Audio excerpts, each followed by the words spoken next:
In this video, we'll show you our new inventory feature.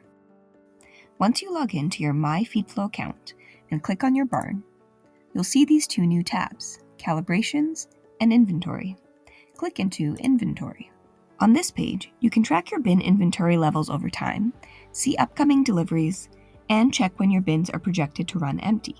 The solid green line on this chart is your historical bin level up to the current moment. Once the line becomes dotted, it is a projection to show you when FeedFlo expects your bins to run empty.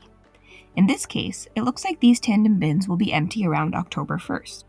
This horizontal line is the halfway point where we recommend an order should come in. So I would call my feed mill and schedule an order for September 27th for this barn. To input this into our system, you can click on the Feed Desk button in the left-hand menu.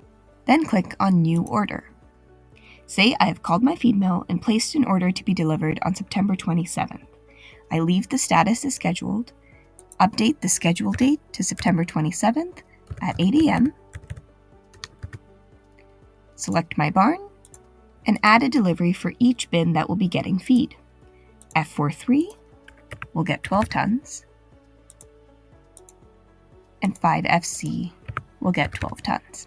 Then I click Create.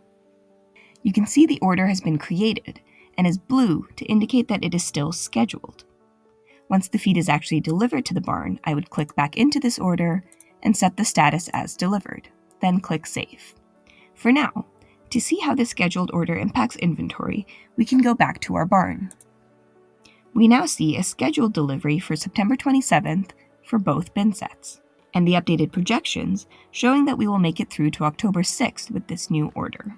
If you want to make inventory management easier, you can contact us to set up an integration with your feed mill.